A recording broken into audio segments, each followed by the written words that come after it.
Talking with the experts.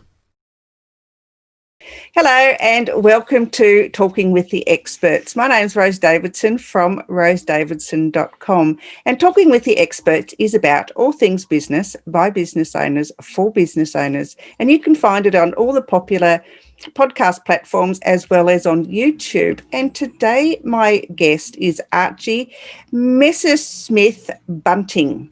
And Archie... Good job. Yeah. And Archie's topic today is leadership doesn't mean coming last. And Archie is the feelings guy. And he is a mental wellness coach, consultant, and professional speaker who helps people discover how leading with their feelings can improve their quality of life and save the lives of those they come in contact with. Now, Archie has a bit of a background story, and I'd like to share that with you. Archie was a successful musician, theatre performer in New York City before addiction and clinical depression destroyed his childhood dream and led him to a place where he believed suicide was his only answer. After battling back from the jaws of addiction, Archie now uses the stages he graces to remind others that they are more than just the wreckages of their past. He uses his voice to share with audiences that individual moments and decisions in our lives do not define us, but they can help design us. That is a very sad story, Archie. Thank you. Thank you so much for being here, and thank you so much for sharing that with me as well. I'm sure our listeners would like to hear a little bit more about what led you down that path and how you grabbed yourself out of the jaws of that terrible time for you. Of course. Well, thanks for having me. It's a pleasure to be here, and looking forward to having this conversation about something that I really believe very passionately about. And I really do mean that when I say that I believe that if we focus on our feelings and if we focus on others' feelings, we actually can help save lives. I 100% believe that, and I'm sure we'll talk about that. But yeah, so I was a very successful performer in New York City. Listen, if you're in New York City and you're getting paid to be an actor, then you're successful. Okay, so I had a successful career. I was blessed. I worked on some cruise ships that took me around the world. I'd been to every continent by the time I was like my mid-20s, but I had a lot of hurt inside. And so like a lot of young people, I tried drugs in the club. We went to the disco and I would, do drugs, but like everyone else was able to stop doing them and I wasn't able to stop doing them. And so I very quickly became an IV drug user. I overdosed more times than I can count on words.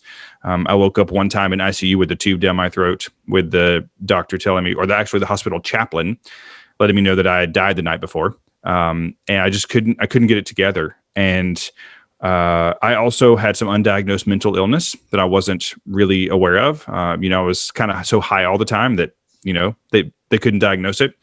But it got to the point that, like you said, that I believe that for me in that moment, suicide was my only answer. And I'm grateful that did not work. And I'm here today to be able to support others, and to be able to tell the story that it is possible to find recovery. It is possible to find healing. It is possible to not hurt so bad every day. Yeah, I agree. I have been, I wasn't addicted to drugs, but I was a very, very heavy alcohol drinker up until about 3 years ago.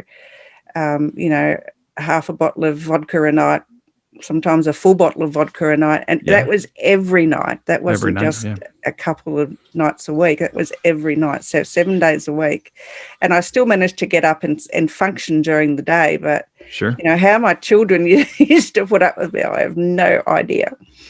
But yeah, I had some undiagnosed mental health issues as well. And I guess the journey of healing is just, it's a really long road. And, and I don't think people really appreciate the fact that mental illness is very rife in the community. People hide it very well. And when they think that someone's got some mental illness, they think that they just like either brush it under the carpet or they just tend to ignore it and think, well, it's not my problem. Yeah. Yeah. Well, and really, especially in the business world, I think that we are really trained to not have those conversations and like, oh, that's an HR thing. Like, no, but I mean, come on. You know, I really tried to find the good parts of the pandemic, because if we don't find the positives in this craziness we've all been going through, everyone's going to go a little nutty. And I hope that one of the things that we really take from this, and I hope that CEOs and corporations take from this, is that their people, that's the most important part of their business. Like it's the people. The people matter, and people are hurting. And so we have to talk about it and give people grace to deal with what's going on between their ears, because there's a lot going on between people's ears right now. Absolutely. I absolutely agree with that. So tell me,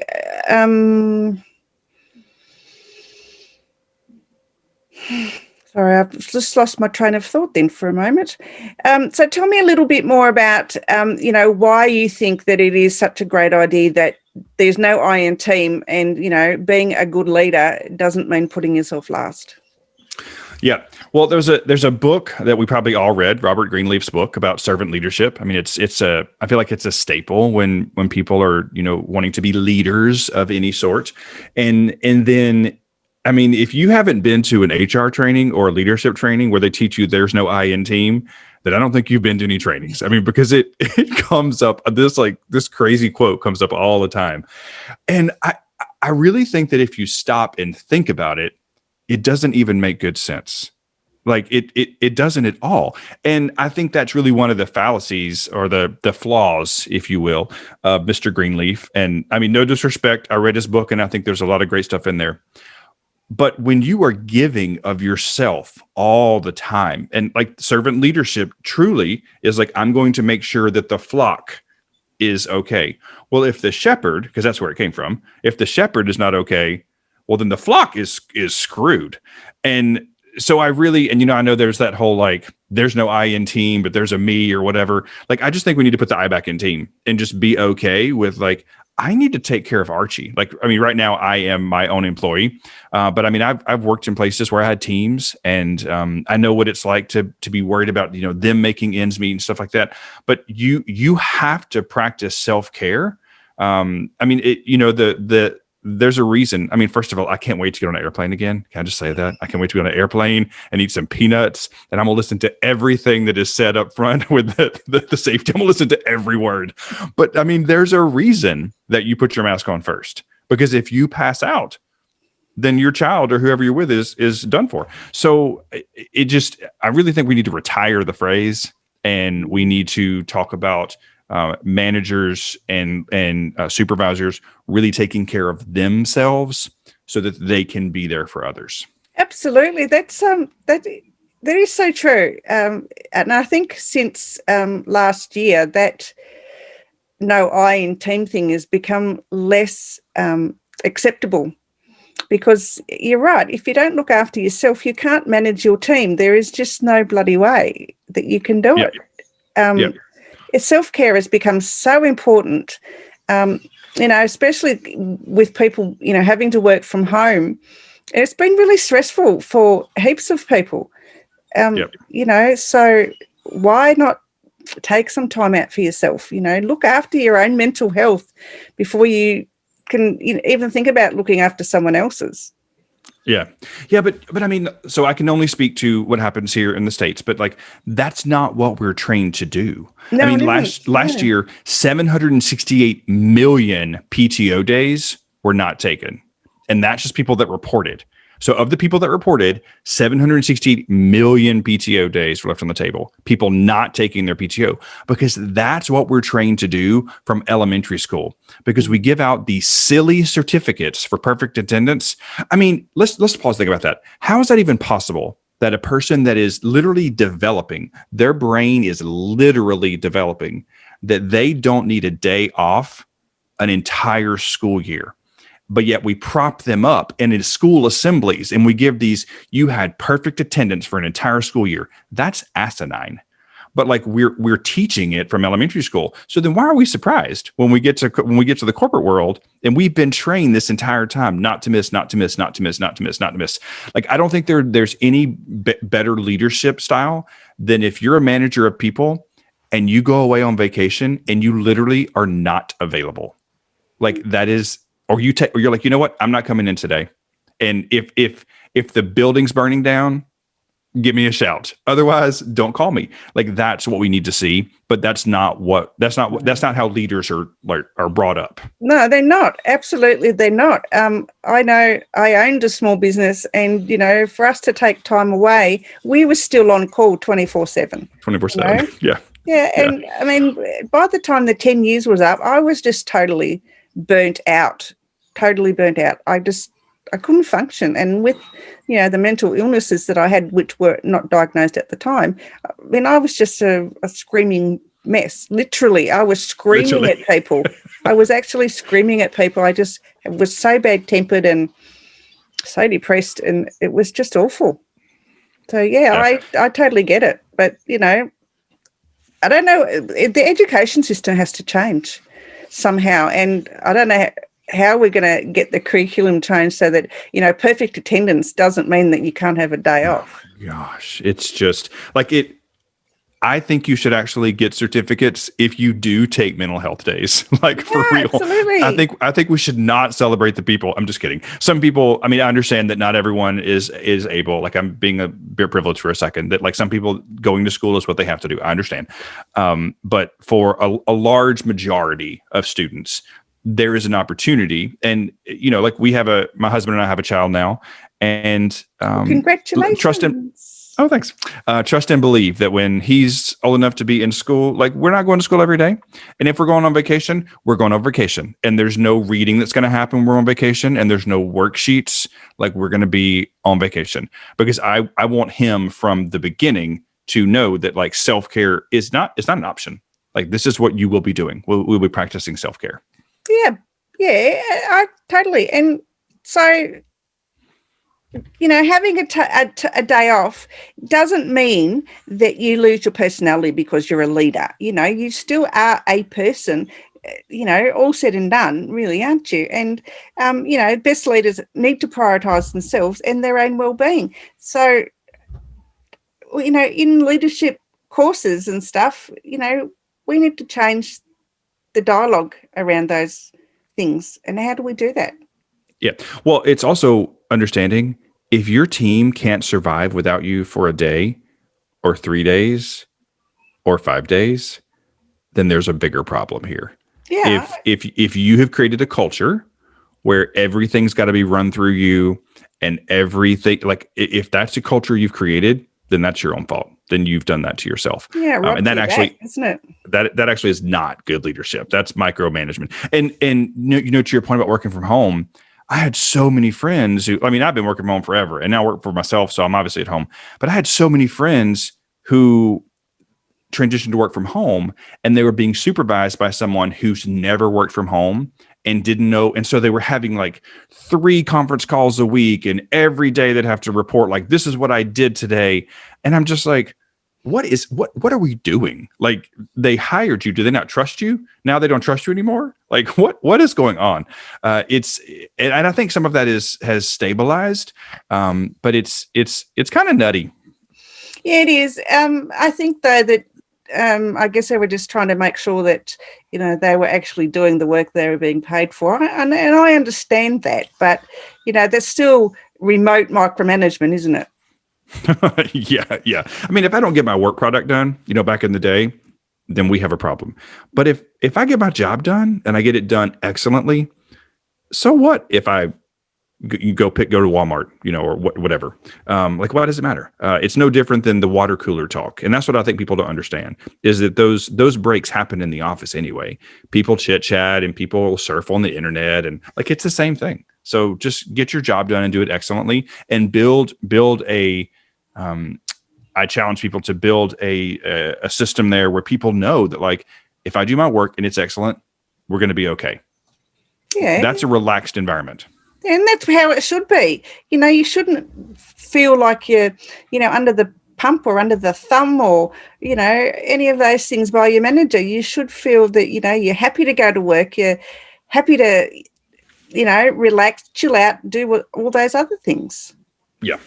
100%. Okay. So podcast. Tell me about your podcast. Yeah, so I am launching a podcast. It'll probably come out later this month or the beginning of February. It's called What a Feeling, and the kind of hook line is the podcast where mental health matters, self-care is never selfish, and your feelings always come first. So I'm just going to talk to normal, everyday people about the highs and lows in their life and what it was like when they paid attention to their feelings and then when they didn't pay attention to their feelings. And so obviously it's going to be very mental health based, but I decided I don't want to talk to just clinicians or just therapists. There'll be some of that as well, but I want to get real stories because that's when I really learn the most. Just when I hear somebody else and I'm like, oh, yes, that makes sense. Like that's what I want to do. So I'm starting to record now, and because I am a singer, I had my little jingle written and I recorded my own jingle. So I'm really excited about that. So yeah. Oh, very good. Very good, very good. Okay, so February. Well, where will it be available? Yep. So the easiest thing to do is just if you just follow me on Instagram or go to my website, it'll be there. And I know all this will be there, but my Instagram is the Archstar. And then, as you said before, my website is archiecares.com. There'll be a big release notification and whatnot, but it'll be available in all the places that podcasts are available. Oh, perfect. I have to go and taste that up. Yeah, I'm into feelings. I love feelings, and I think that they need to be discussed heaps more in the workplace, especially with your employer. The leader, the manager, supervisor needs to be more accountable to his staff and go out onto the floor and find out how his staff are doing every single day. That doesn't mean you have to look over their shoulder to see what they're doing. You just need to go out and have a discussion with them, and you don't have to be their friend, so to speak, but care about them as people, because they are ultimately people. They're not just someone sitting behind a desk punching numbers every day. Yep. Well, so the reason the feelings guy came about, and one of the things that we'll talk about on the podcast, I encourage all the groups that I speak with and I work with to create fine-free zones in their workplace, meaning that if well, first of all, I believe that how are you today is the wrong question. I believe that how are you feeling today is the right question, because it actually allows you to talk about how you feel. And if I say, hey, Rose, how are you feeling today? You'll be like, oh, okay, he cares. But let's say that someone does say, how are you today? I challenge people that you are no longer allowed to say fine. Fine actually isn't a feeling. So to actually reply how you're really doing. And I believe that if managers would start creating spaces like that, and if they would model the way. So if you were my manager and I said, hey, Rose, how are you feeling today? And you were like, I'm actually really sad. We have a lot going on right now and I'm pretty sad. You are literally modeling the way to have a real conversation with human beings. And that can really save lives. Yeah. And I'm hoping that 2021 will bring more of that, because it's really what's been lacking in the world up until the pandemic hit. I think people have had to rethink how they feel, how they're doing, what all of the stuff that we used to think was normal certainly isn't. We've figured out isn't normal. It's just normal. Not. No. Yeah, for sure. Absolutely not. So what's the last advice for business owners, leaders, whatever, on how they can help in the workplace to get their employees, staff members, team members, whatever, getting to that space where they're feeling loved and appreciated? Yeah. So one of them I think is really simple, and it's just a word change, but it's pretty common. I feel like in team meetings to share wins. That's pretty common, right? We share our wins. Stop sharing wins. Start sharing gratitude. Because when I share a win, when you ask me to share a win, I think work. Like I got this project, I connected with a client. That's great. But like, if we're going to create an environment where we feel like we can talk about how we are, then share gratitude. Gratitude doesn't necessarily lead me to thinking work. And I would also challenge that after 2 times of that, if everyone is talking about work, say, hey, hang on now. Like we are multifaceted people. What are you actually grateful for, Rose? Like what is happening in your life that makes you grateful?